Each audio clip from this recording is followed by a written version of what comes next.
And good morning, everybody. How are we doing on a beautiful Friday the 13th, right? Nothing can go wrong today. We are immune. This is Jeremiah. We have our next in a series of webinars and power tips all on fonts. If you've been paying attention, you might be wondering what is our deal with fonts these days? And it's been part of our big push to really emphasize that you got to give up the SHX fonts. And from that simple thought, we got a lot of pushback from people going, well, we use Roman simplex on everything, and they're easier, they're faster, they're better for AutoCAD, all kinds of nonsense words because no one in the right mind actually likes Roman simplex, right?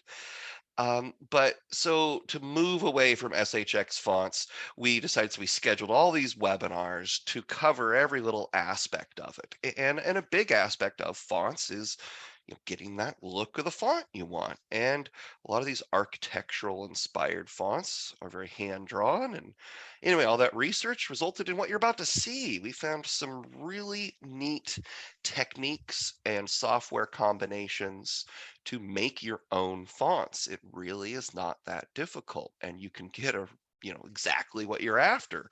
If you want to recreate Roman simplex, you're welcome to.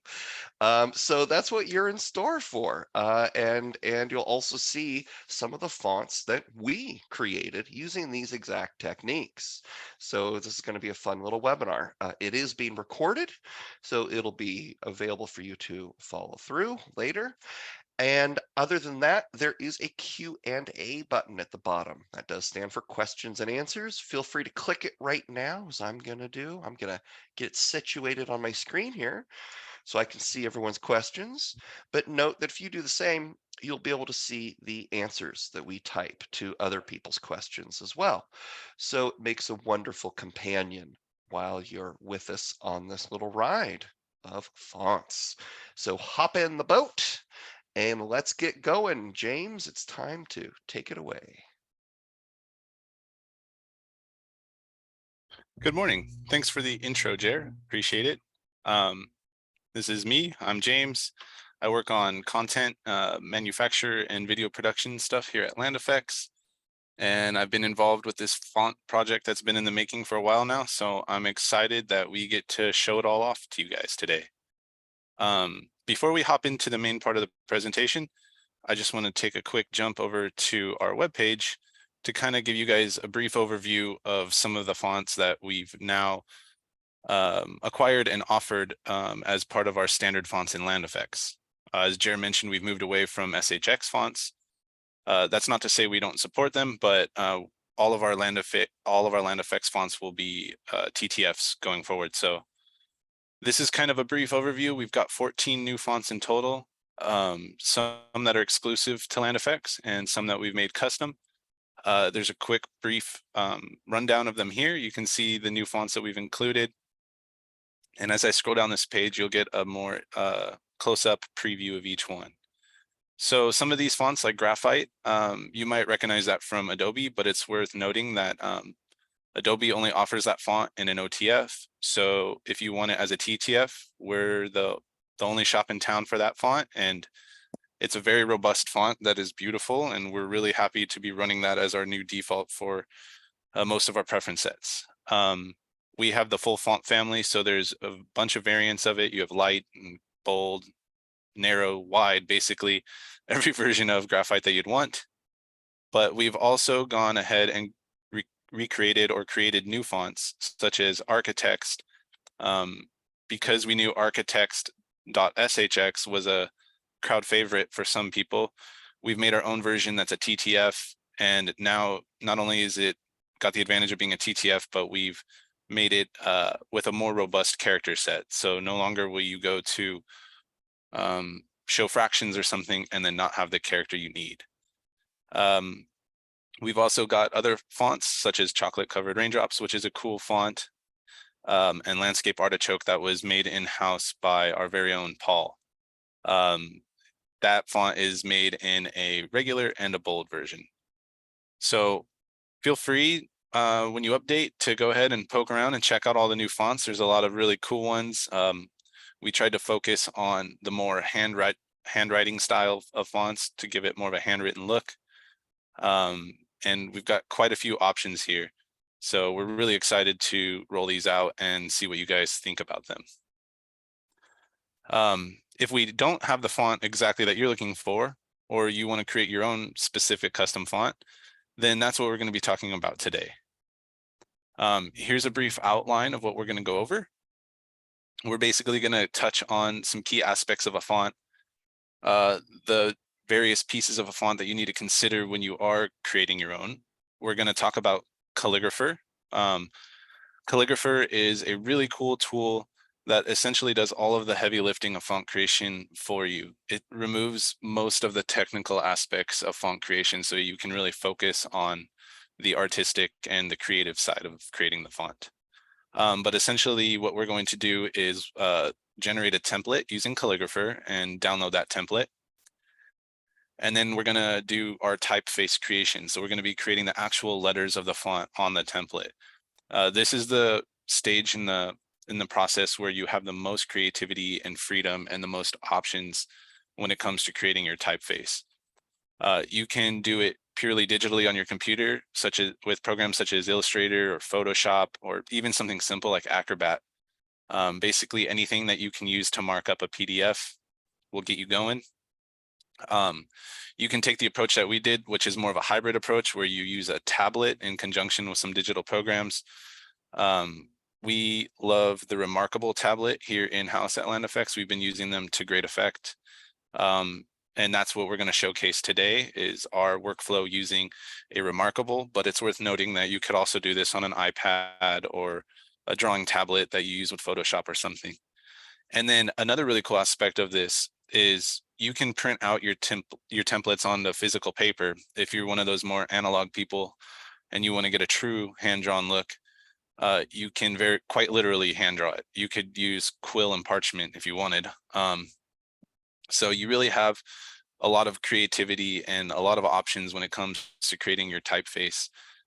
We recommend that you play around with them and try different combinations and things until you get the look that you're going for. But ultimately, at the end of the day, we want to fill out our template, and then we're going to go ahead and upload that template back into Calligrapher, play with all the various settings to fine tune our font. And then lastly, we'll set all of the settings that are necessary for Calligrapher to build our font. So this might seem kind of like a lot, but at the end of the day, it's really just Calligrapher to generate your template, then create the typeface. That's a picture there in the middle of a Remarkable, which we'll be using today. And then you're sending that back to Calligrapher to create your font. So really at the end of the day, you're just drawing your letters and your typeface. So you don't actually have to deal with the technical side of creating the font. So some key aspects of a font that we want to consider are font types. So before we even begin, we want to have like a basic understanding of font types. It's worth noting that the most common font types that you're probably aware of are going to be SHX, TTF, and OTF fonts. Right off the bat, I want to mention that Autodesk does not support OTF fonts at all. The reason I mention that is because when you're creating a font with Calligrapher, you will have the option to create an OTF font. But if you plan to use the font you create in CAD, you're not going to want to go that route. And then as Jared pointed out in the beginning with our new font revamp, we're moving away from SHX fonts. So if you are still wanting to use SHX fonts, that's going to be on you to source and implement them. Then now that you know you want to go with a TTF font, you want to consider font styles. You might have heard of sans serif and serif. Those are the two most basic types of fonts. The big difference between them is going to be the little tag endings on the letter on serif, you know, the little tabs on the A and various other letters. The other ones shown here, handwritten, script, display, and monospace, are just other examples of font types. You don't necessarily need to pick one of these in order to do this. It's just worth having an understanding of the various font types. Today, we're going to be focusing on a handwritten style of font. With the Remarkable, we can actually use the pen on the Remarkable, and it's like a paper space or a paperwhite type of screen. So it gives you a really realistic hand drawing feel. Beyond that, you want to consider font families. Here's an example of a font family. What a font family is, you might have seen these if you've ever looked around on any of the font offering websites like 1001 fonts or whatever. This is a screenshot from Graphite at Adobe. You can see that if you click on Graphite, it's not a single font. It's really a collection of fonts in that same style. So you'll have the regular version, a light version, bold, italic, and there's no hard and fast rules to font families. It's just worth considering that if you are going to create a font and you want to use it widely, you might want to consider making it a font family, which might impact the methodology you use when creating your font. For example, if you're doing this all by hand and you want to have a light, a standard, and a bold version of your font, you're going to have to physically create that typeface 3 times. Whereas if you're using a digital format, such as a tablet, or you're working in Illustrator or something, you can adjust your line weights and really quickly create light, regular, and bold versions of your font family. So just keep that in mind. And lastly, and probably the most important thing that we need to consider today is our character set. Here's an image of Graphite Standard. I just took a screenshot of the character map in CAD. As you can see, Graphite is a very robust font. It supports thousands of characters. It's a full font family. You can see in the little dialog box there, there's an example of some of the characters, but when it comes to Graphite, you can scroll down and really see how full that font is. It has so many characters. So it's a really high quality font in that sense. So when you are making your own font, you need to strike this balance between how robust you want your character set to be versus how much time you're willing to invest in creating the font, because you're going to have to create each one of these symbols by hand. And, if you're dealing with thousands of symbols or a multilingual font, it's going to start to get much more involved in terms of the time you have to invest to create the font. I also want to point out here that these characters can also be referred to as glyphs. So if you see glyphs a little bit later on, don't be caught off guard by that. It's the same thing. You can use them interchangeably in these cases. So Calligrapher, we want to talk about what Calligrapher is. Here's a picture of the homepage. We'll go and give you a full tour of Calligrapher, and we'll use it today. You want to consider pricing. Calligrapher offers a free version and a pro version. The pro version is very affordable, and we can't recommend it enough for 2 major reasons. If you look under the free column, you'll see that you can only have 1 font at a time, and you have a limit of 75 characters. So when we get into this, you'll see how few characters 75 actually is. And when you weigh this against the cost of Pro for $8 a month or $4 a month if you go for 6 months, if you are taking this process seriously and you actually want to make your own font or fonts, it's really cheap compared to the cost of having to go out and license your own fonts for commercial use. So the free version is great. It does work. It just limits you. So if you just want to kind of experiment with this process or make a very basic font, definitely go ahead and try that out. But if you want to make 1 or more fonts or even 1 robust font, the pro version's easily worth the price. There's 2 main sections within Calligrapher that we'll go over today. You're going to have your templates tab, and here is where you will actually add characters to your template. On the left-hand side of the column there, those are the different character categories you can choose from. And then on the right side of the screen, the main portion of the page, you'll see all of the fonts or all of the characters that you have added to your template already. And then there's also the fonts tab. This is where you'll manage all of your fonts. So again, on the left-hand side of the screen here, you'll see all of the fonts that we've been playing with recently. And when you click on a font, you'll see a preview of all of the characters within that font on the main body of the page. So setting up your template. When you create a template, it'll look something like this. So when we were creating the template, again, like I mentioned, character consideration is going to be the most important thing that we have to deal with. It's not necessarily a very time-consuming process, but it is critical. You need to get that right in the beginning, or else you'll be doing a lot of back and forth. we'll show you how to add characters to your fonts or to your templates, how to download the template, and how to set up your template to aid you in creating your typeface. And then definitely show you how to scan and upload the template. We're not going to scan a template today. I say scan there because if you're using physical paper, you're going to need to use a scanner to put that in digital format. And then typeface creation. This is the spot where we'll have the most freedom and most options, and you can get really creative with this.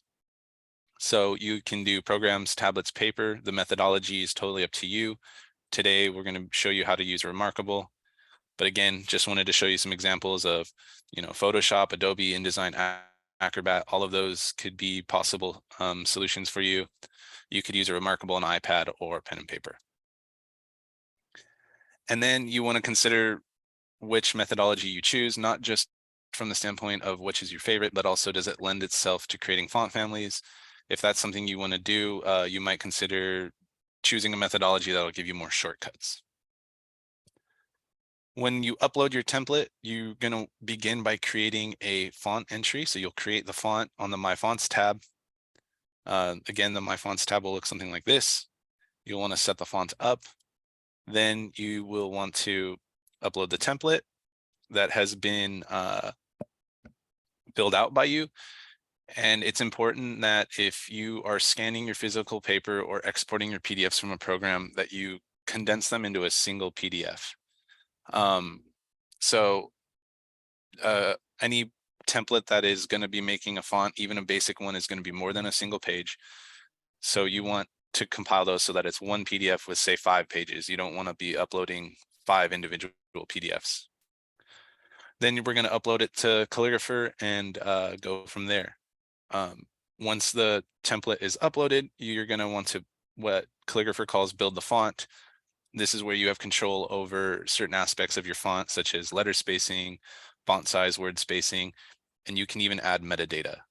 So the metadata tab is pretty nice. You can add copyright information, designer credit, and that sort of thing. And the letter spacing and font size is important to make your font look appropriate. But it also has more utility. If your handwriting tends to be naturally narrow, for example, you can bump out the spacing between letters, and you might be able to get away with making a wide version of a font and adjusting your spacing so that it still looks natural. So now we're ready for the demonstration. But as these sirens in the background go by, before we jump in, is there any questions? Only for me. I was just in your example. I'm dying to see what retired architect looks like, because that was my favorite name that we came up with. Yeah. No, we're good. We're good. We found a real font. The backstory on that was we found a real font that had a similar name, so we kind of ran with that as fun. We were making fonts for every member of the architect's family. Yeah, I love it. The architect's son-in-law and all that. Yeah. That's funny. But all right, we're good. Okay, so when we begin, let's go ahead and jump over and just do a brief tour of Calligrapher. So when you sign up or when you go to Calligrapher, you're going to have to sign up and create an account regardless of if you choose the free or the pro version. But once you create your account and you log in, you'll see the homepage here. And up in the top, you'll see we have our 2 main tabs, the Templates tab and the My Fonts tab. So if you click on My Fonts, these are some of the fonts that we've been playing with. Which one did you want to see, Jay? Retired architect. So you can see that these are just different examples. This one has a very brief character set, where some of these other ones will have more of a built out character set. If you have a font that you've already created and you've already uploaded a template, you can look down here in the bottom right and it'll say number of glyphs. This is actually going to show you the amount of characters that the font contains. So if you see glyphs down here, it's the same thing as characters. Those are interchangeable. But anyways, you'll be able to manage all of your fonts and edit them from this tab. And it's a good place to keep track of them. With the pro version, you can have up to 20 fonts in here at a time. And then your templates tab will look something like this. And when you want to create your template, you'll be able to add characters. So why don't we just go ahead and go through the process here. So we'll start on the My Fonts tab and we'll create a new font. Here you want to give your font a name. I'll just give this one demonstration font. Um, these settings here are not critical to set at this time. You can adjust these later. I can just tell you out of our experience with playing with this a lot, that font size between 130% and 140% seems to be the sweet spot. This might vary for you if you have a dissimilar type of handwriting, but it seems like somewhere in the 130 to 140% is good. One quick note here. Oh, and these other two, letter spacing and word spacing, I've found that leaving them standard seems to be pretty dead on. So you can play with these if you want, but I haven't found it necessary. Before moving on, I want to point out the metadata tab here.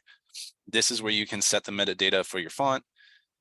You can give them different versions, copyright information, manufacturer and designer name. You can even give the font a description, and you can put licensing information if you decide you want to license your font to somebody. And then beyond that, this kind of ties into font family. The font style here, if you click the drop-down menu, you'll have these different options, regular, bold, italic, and so on. It's important to know that if you don't touch this, it's default at regular. And when you create your font, this is just a quirk of Calligrapher. It gives your font name and it adds -regular to the end of the font file name. So that's not necessarily the end of the world. When you load your font into CAD or a different program, you can change the font name, but the font file name will still have that little tag on there. So when we create our new font, we'll give it a name. We'll set the font size to 135%. We're not going to bother with the metadata at this point. And then we'll go ahead and click save. Now we have this font in our font list. And as you can see, we have no characters yet.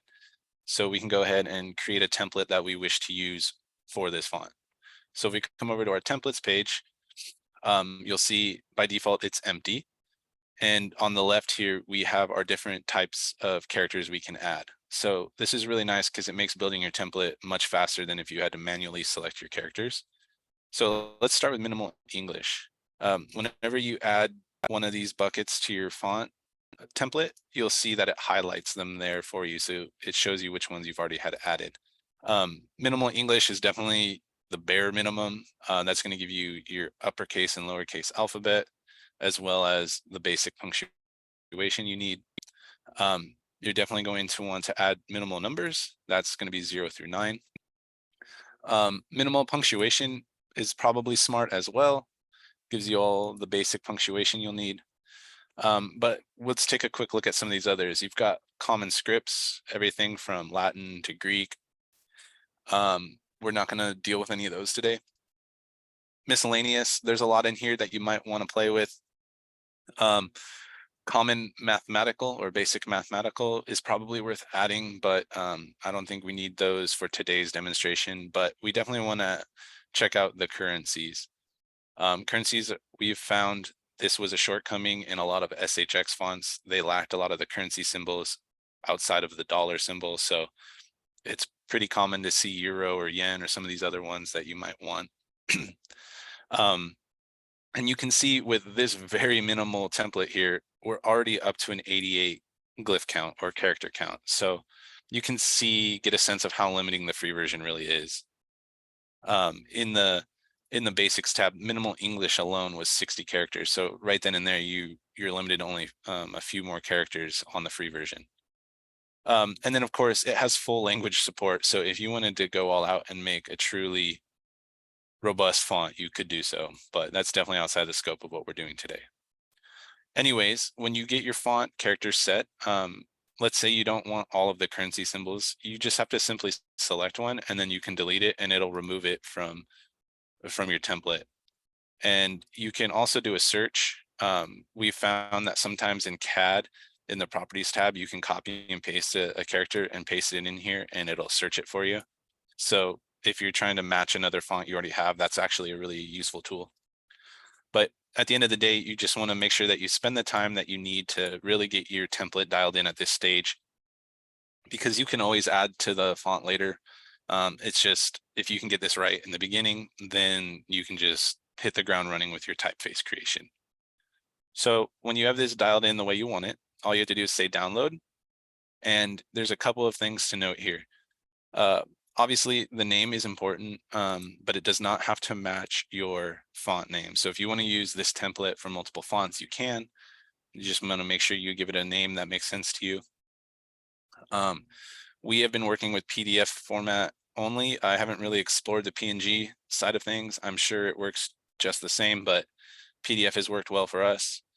Um, Size of template cells, I think that they're pretty good, but you could adjust that and probably change the amount of cells per page that way.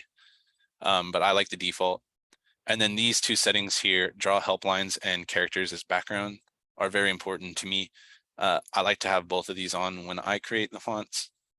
You might decide otherwise, but I find that it really gives me a baseline to help my font look less sloppy and more neat. When we open the template, you'll see exactly what I'm talking about, but getting all the adjustments in terms of up and down and left and right really helps when you have both the help lines and an example character on. So set up your template the way you want it and go ahead and click download. Um, it's going to be a little bit confusing here because it doesn't just download automatically. It's going to just make sure that you click the actual name of your template there to download it. So because I have Adobe Acrobat, it's going to open up this preview in a web page for me. You can see this is an example of our font, or of our template rather. And for each cell, the character that is supposed to be within that cell is shown at the top. It's important to pay attention to this because if you are going fast or you're not paying attention, you swap some of these, calligrapher is not going to know the difference. So anything you put in a cell, it's just going to assign to that character. So if you draw an exclamation point here in the $signs cell, then every time you go to type, it's going to swap those on you. So it's not going to be able to correct for that. So just pay attention, make sure you get each symbol in the correct cell. And then you can see the guidelines and the example characters here. I like to use the example characters because I don't necessarily trace them, but I use them as like a size and width guide. And I kind of make sure that my characters fit more or less in roughly the same area. It also helps with things like commas to get them on the right line, periods and hyphens. It just helps you orient every symbol relative to the others. So when you go to upload this, you don't have to worry about calligrapher accidentally grabbing parts of the example characters. It is really good at pulling those out. So now that we have our template created, the next stage is going to be our typeface creation. So today when we're using the Remarkable, I'm going to go ahead and share my Remarkable screen here in a moment. But I just want to point out a couple cool features of the Remarkable. First is if you have the browser extension, which I don't have it installed on Brave right now, I would be able to send this template as we see it here directly to my Remarkable. But the Remarkable also comes with a desktop app that looks something like this. And this will sync with the content on your Remarkable. So if I make changes to any of my files here on the desktop app, those will sync to my Remarkable, and anything I change on my Remarkable will also sync to the desktop app. So it's really nice it simplifies having to send things back and forth between the two. Let me power on my Remarkable here and go ahead and share my screen. While I pull up my Remarkable, do we have any questions about templates or anything so far? No, but yeah, I would just the one I would mention like that the one some of the CAD characters that you would want to be sure you take care of. The degree sign is such an often overlooked one, but when you dimension a angle in CAD, it will use the degree sign. And you have, if that's not in your character set, you could get something weird like just an empty box or something like that. So it's always good to check those sorts of things out, and make sure all of the unusual characters that happen to pop up in CAD, and we found, like for instance, less than or equal to, you might want to use that one, right?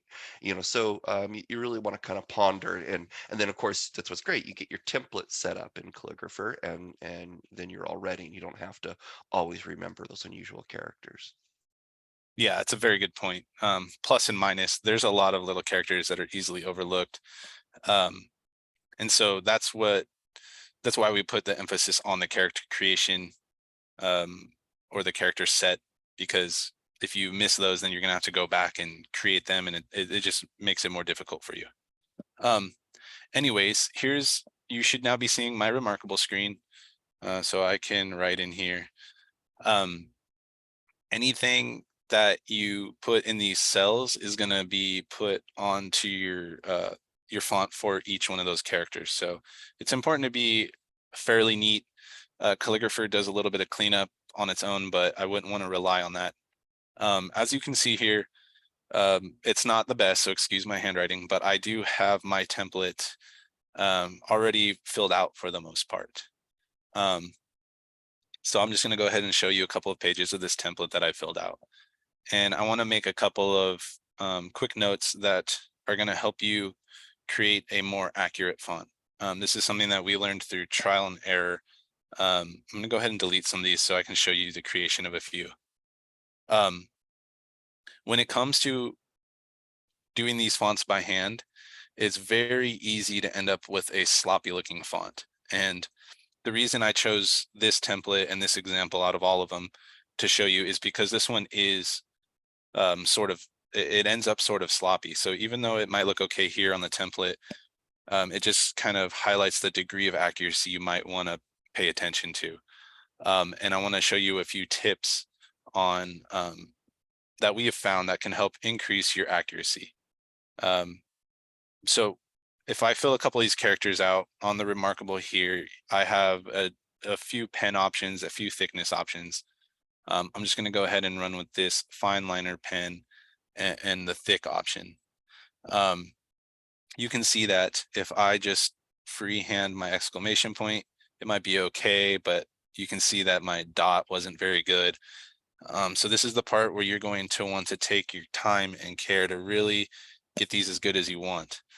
And if you see in that example how my line is not totally lined up with the dot, little things like that are going to be glaring when you use it as a font when you're typing with it.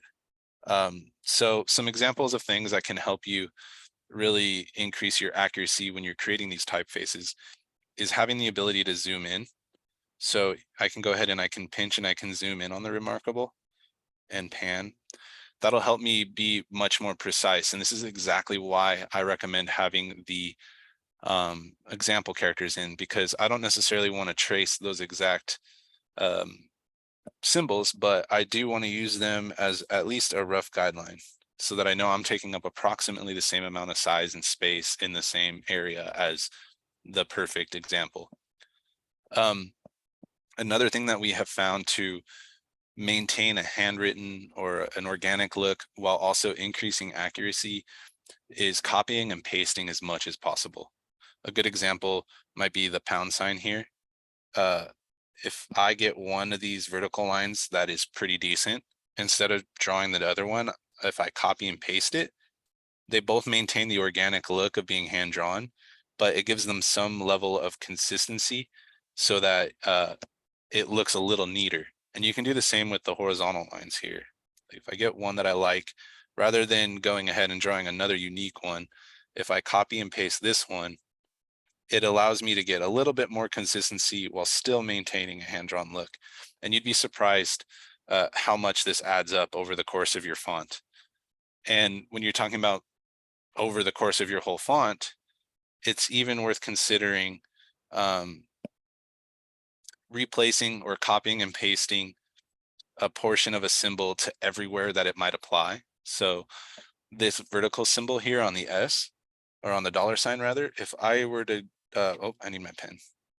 If I were to go ahead and put a vertical line here and I was satisfied with it, that exact vertical line should be repeated throughout the font. So it could be the vertical uprights on your H, the main parts on your T, you know, the tall vertical part on your lowercase d's and h's, and everywhere that you can copy that same line if you like it is going to build a high level of consistency through the font while still allowing it to look hand drawn.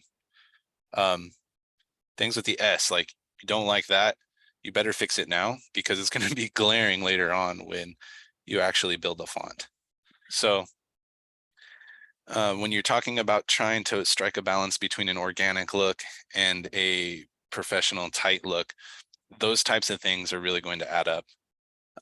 For example, even to the degree that I have fractions on my template later, I might copy my one that I did here in the beginning and then go through my pages and select my fractions or go to my fractions and actually copy and paste the numbers so that they remain consistent. So I can paste it and scale this guy down.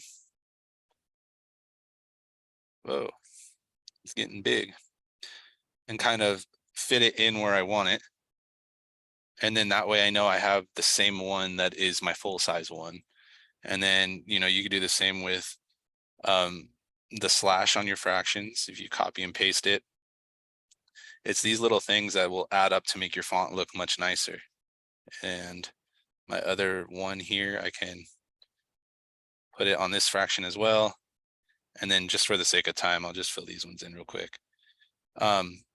One thing that is kind of unique to the remarkable that I'll point out is when I shrunk the big one, you'll see the line weight got smaller. So you might need to deal with that.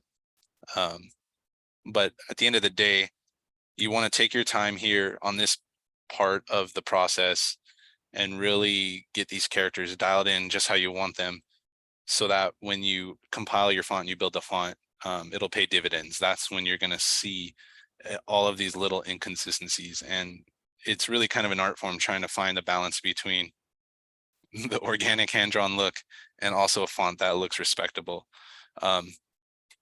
This is actually going to be a good example. When we upload it, you'll get to see how off it actually is. Another thing worth noting with the copying pasting is your dots. The dot here on the division symbol should, or not should, but you might want to consider making that the same dot as the multiplication dot, and the same dots on the umlaut, and the same dot in your ellipses, just to help build that level of consistency throughout. If you're doing this by hand, you're just going to really have to take your time and get it right. And if you are working with something like Illustrator, this is where you'll have even more advantages, where you'll be able to, select all of your typeface and then increase the line weight or the path weight and create a bold version in just like a couple of clicks. So it all ties in back to what we talked about in the presentation when we were talking about the font families, and being mindful of what you want to create as your end goal and what methodology you choose to go ahead and create your font.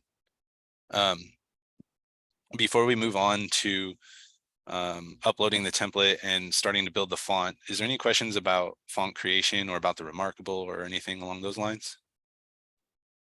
No, there should be. By the way, remarkables are amazing. So we started out with a few here, and then we kind of opened it up to the whole team and just asked if anyone else wanted one, because they're just so amazing for so many things. So just to put a plug in for how cool they are. On that note, I was talking with Jake before this webinar, and he was mentioning that he has an affiliate link. If anyone is interested in getting a webinar, they'll get $40 off. So maybe we could try to put that in the description of the webinar here. Sure. Okay, so if I was going to use this exact one, what I would want to do then is stop sharing my screen here. So let me stop that. And then now what you're seeing is my desktop app. From here, this is the template that we were just working on. I would be able to just go ahead and click this export button, name it, and choose where to export it to on my computer. But for the sake of time and not wanting to worry about this syncing, I have already got a copy of it on my desktop. So when you've got your template ready, filled out with all of your typeface, remember that if you have multiple pages, if you scan them in physically, you'll want to combine those into a single PDF. You can head on over to Calligrapher for the next part of the process. So what you'll want to do is come over to My Fonts, and then you'll want to go to your font that you entered, and it should still be empty, and you'll just want to choose the Upload Template button. This is what I was talking about. This setting automatically clean templates will pull out small artifacts, smudge marks, that sort of thing, anything that's outside of the template cells. So I highly recommend that, but I wouldn't rely on it. I wouldn't trust the default automatic cleaning to get every little thing. So make sure you are as neat as possible. Then what we'll want to do is go ahead and um, find where we saved our template. This is mine here. I had it named webinar template. You'll want to open it and then just select upload template. And what this is going to do is it's going to take a minute because it has to process the template and pull the characters out of each cell and make sure that they're cleaned and everything. But when this is done loading, we'll have our first preview of our font. It's not a font yet, but we'll be able to see the characters as they stand. And then we'll be able to preview them and start playing with all the other settings to kind of fine tune it before we build the font. So this should be done here in a moment. There we go. So right away at the top, you'll see that it has found 151 glyphs on the 5 pages. It's just worth checking because if you're like, wait a minute, I had 6 pages, then you know something went wrong. You can go ahead and take a quick look at each character that we made. If you don't like any, you can go ahead and click the trash can to delete them. But if you think that these all look good and you don't need to go back and make any edits, then you can go ahead and click add these characters to font. I do recommend that you review these because it's a good place to see them all in one shot, and you might see something that you did wrong or that you don't like, and you would just be better off adjusting it at this stage. Another quick tip that is probably pretty obvious to most of you to help keep consistency within your font, things like brackets or parentheses, anything that is a mirrored image, just go ahead and mirror them so they are the same image. It'll help you with your consistency issues. So when you like them, go ahead and click add them, and it's just going to process them and actually populate the page here for our font. So here we go. Now it's got all of these saved for our font. You can see down the bottom right, we've got 151, so they all came in just fine. And one thing you might notice right away is this little number in the top right corner of each cell. That's telling you that you have one version of this. And where this comes into play is if you were to go back on your template and make minor adjustments and re-upload. When you re-upload, it'll ask you if you want to replace or add the characters as variants. So if you were to add them all one more time, then this would all show 2 for every symbol. The reason that might make a difference is when you go to build the font, you can actually set an option to randomize characters, and it'll randomly pick one of the versions you have. In my experience playing with that, it's just resulted in a more sloppy looking font. So it hasn't worked well for me, but that is something you might want to explore if you would like. There's a lot we can do here with the font from this stage, but just quickly, if we were to build the font, it would ask us to give the font name, and this is where we'd have the option to randomize the characters. We're not going to do that because we don't have multiples, and I haven't found it to be very useful. But if you click build, what it's going to do is process, and it's going to compile the font so that you can see a preview of it. So here is the first time you'll be able to see your font in action. And this is where you can take note really clearly of certain characters that you may want to adjust. For this one, I can see that my lowercase e's are kind of low, and my T and my S, my lowercase T and S, are kind of small. So this is a good way to get a preview of your font and take some notes, and then you can go ahead and make some adjustments either on your template, or you have some control over some of these things here that I'll show you momentarily. But on this build font page, besides the preview here, you can isolate your alphabet, and you can also see the size comparison. So this gives you 2 characters, one on the left and one on the right, that are example characters, and then it puts your character in the middle. And this can kind of give you a sense of the size and then your up and down orientation. So this is why I mentioned before that somewhere around 130% character size to 140% character size usually gets you in the ballpark here. So when you're ready to start modifying your font, you want to review these and take some notes on what things you want to adjust, you can go ahead and close out of this. And up here at the top, you can do the drop down menu or the three dots here, and you can choose this adjust baseline option. And this will allow you to go through letter by letter and make any adjustments that you want. So as you can see, you can adjust the size and the baseline, which allows you to adjust the verticality of the character. Let's see if I can find my uppercase or my lowercase e. I felt like that was low, so I could go ahead and bump it up a bit. And maybe it's a little big. I might want to bring it down in size, and you can kind of fine tune all of your characters this way. And if you feel like you get lost in the weeds and you need to restart, you can obviously reset them. And then when you feel like you got them right, just go ahead and click Save Adjustments, and it's going to go ahead and apply those. So you can also edit the font details here if you want to adjust your size, or if you want to now go ahead and add your metadata information, or if you want to adjust your spacing or anything like that based on what you saw when you had the preview when you were to build your font. So we'll go ahead and come back here to build font, let it process, and we'll go ahead and get to see our update. I actually just saw something that was interesting. Okay, so you can go ahead and review everything here. And then if you look at the top, it gives you the option to download the TTF or the OTF version of the font.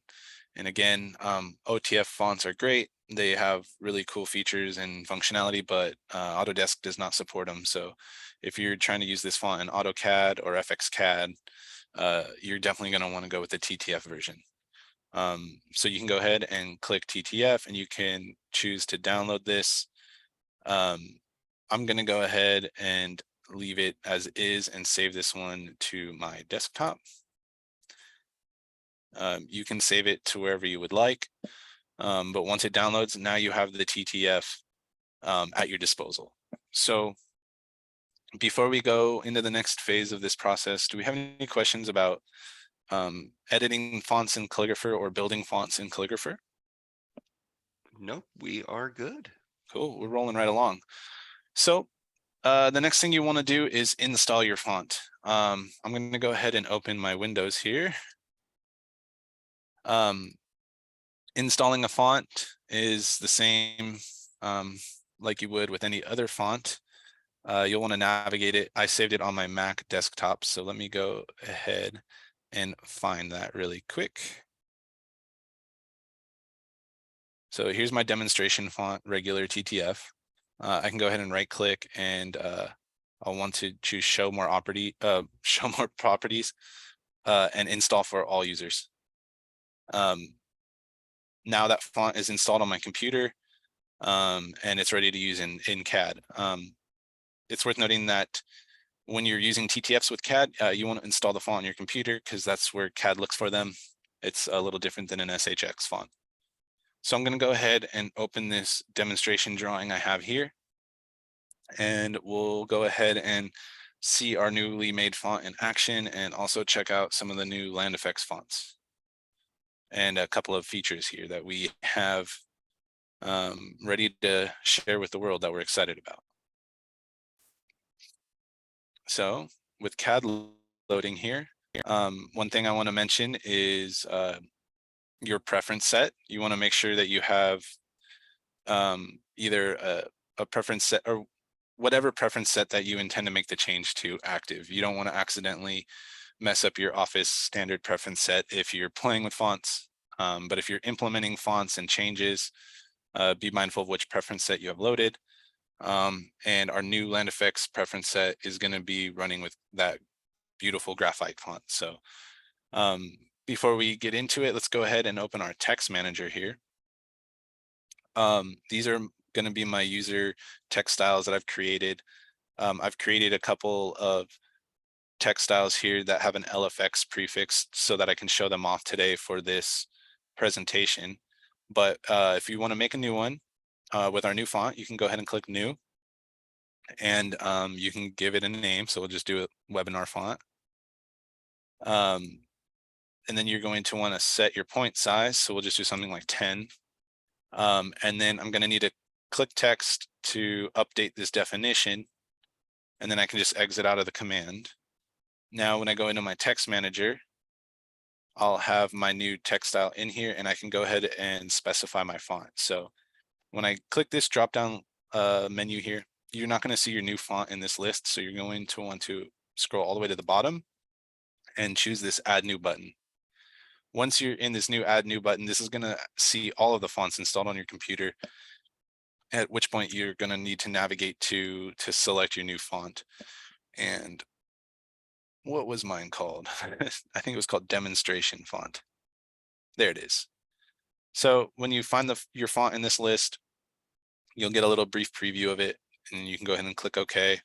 You can give it a name. So when I was pointing out that the metadata will tag on the regular to the font file name, if you don't like it saying regular, you can go ahead and delete that from here, so that the font name itself won't have that. And then just like we did before, to save this entry, we'll just go ahead and click the text button, say yes to update it, and then we can exit out. So now I want to show you guys print fonts. This is a feature that we are releasing that is really cool. It lays out all of your fonts on content binder pages for you to review. It's a really powerful, really cool tool. So without further ado, I'll just go ahead and run it. If you type print fonts in the command line and you hit enter, it's going to open up a new drawing, and it's going to print out all of your fonts based on your current active preference set. So if you have more than one preference set, you're going to want to make sure that you do this for each one. And what it's going to do is it's going to create layout tabs at the bottom, one for each page, and it's going to automatically lay out all of your fonts and their current settings on those pages. I did see a question pop up in the Q&A. Do we have any questions before we take a look at these? Oh, he was just saying excellent presentation. Oh, okay, thank you. So print fonts is now completed running. It's surprisingly fast if you think about how much information it has to lay out for every single font. Down here on the bottom of our layouts, you'll see that we have our user text styles. These are going to be the ones that are in your text manager. So the ones that we just set up. So here's our webinar font in the wild. It's actually working. This is another good place you can review your font and see if you like it. So I've been kind of knocking it. It's not terrible, but you can see that with the up and down alignment, there's a lot of little micro adjustments we could make to clean it up. But let's go ahead and take a look at some of these other ones that we've been excited to show off. So we've got Architect's Daughter here. It's pretty good, handwriting looking font. There's Architect's Son-in-Law, another one that we made. It's a lot lighter. I'm a Pretty font. It's a little bit more squared up than the other ones. And then these LFX ones are going to be fonts that are now included for everyone in LandFX, or that has LandFX. So we've got Architects, a TTF font with a more robust character set than the old SHX version had. So our new version of this font with a TTF is going to be more robust. Chocolate Covered Raindrops is one that we've licensed that we're really excited about. Graphite is our most exciting font. You might be familiar with Graphite from Adobe, but that is an OTF font only. Adobe only offers OTFs. So if you want the TTF of Graphite, you got to come get it from us. Landscape Artichoke, made by Paul, is another one of our favorites. It's similar to Graphite in many ways. It has a nice, good casual look balanced with a nice professional neatness.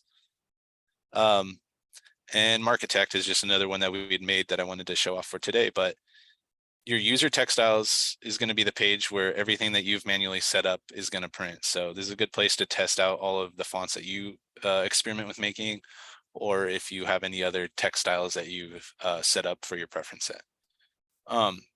When we hop down over to our system textiles, this is going to be where we see all of the fonts that are assigned to our preference set. So you'll see at the top of each entry, you've got the actual type of text. So you have your call out light. It tells you the name of the font being used and the font point size.